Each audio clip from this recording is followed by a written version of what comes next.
we go again. Even if the news media wanted to ignore Donald Trump, they can't. For one thing, the media is squarely in Trump's bullseye, and some of it is self-provoked.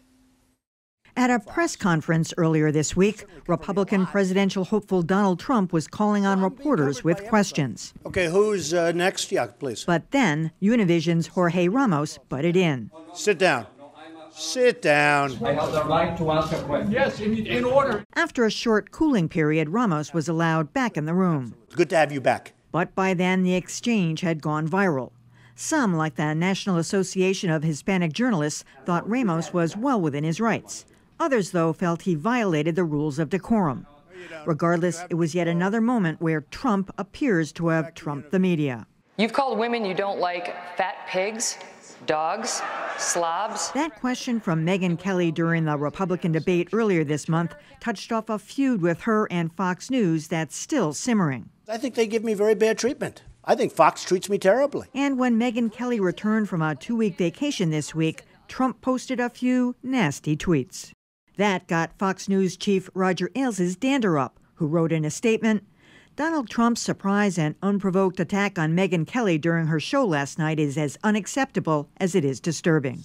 But Trump still appears on Fox, leading some to wonder why Ailes hasn't imparted the words Trump would understand best. You're fired.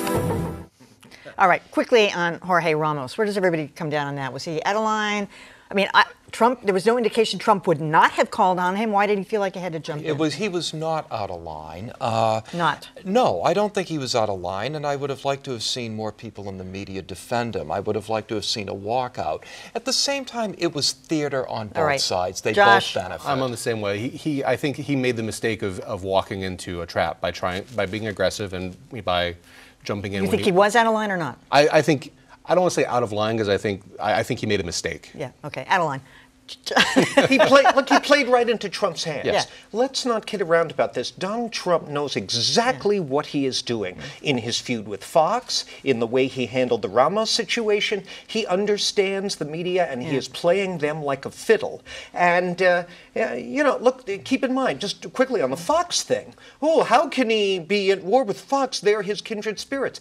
In the hard right-wing circles that Trump is mining for votes these days, Fox is a bunch of rhinos. Yeah, no, I know. We're gonna I just wanted to get a quick take on the Ramos thing. For me, this is parsing a little bit. If he had just asked, it's like Jeopardy rules. Yeah. If he had made some of his statements in the form of a question, it would have felt a little bit more like journalism. I thought he crossed a line a little bit into advocacy, just in the way he phrased it. And the whole way saying, I have a right to ask a question. No, instead you didn't have a right to ask a question. Just you ask in the order that you're called on, and he was later called on. And if I were in that press conference and someone had, I'd been called on and someone just started grandstanding, I might have been a little annoyed as a reporter there. It's two performers who are each playing their role. All right, on to the bigger Trump issue. I was watching yesterday during one of the live press conferences. He held up the front page of the New York Times, and he's making a mockery of the story that's on the front page of the New York Times. And he has all these affectations, and he makes all these faces.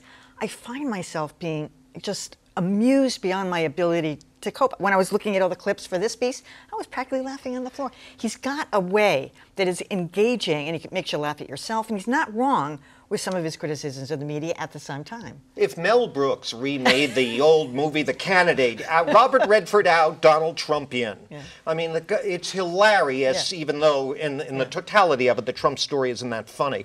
But as I say, he knows exactly what he is doing. He is not stumbling into this. I attended a press conference he had up in Derry, New Hampshire a couple of weeks ago. He knew exactly who the national reporters were, made sure they were called on multiple times, but made sure the local press got fed too. It was an artful performance by a master manipulator. He does know exactly what he's doing. I mean, in the clip, he didn't have the point where he said, go back to Univision. Oh, yeah. An obvious, I mean, that's not even a code. No. That's just go back to Mexico with one word change. I mean, it was so clear, and he was appealing to the white nativist vote that he's appealing to. What I think is amazing is how much his candidacy has been normalized in the last couple weeks. There was, I think, an expectation that this was going to be the buffoon who gets laughed out at the first time there's a pin going towards his balloon.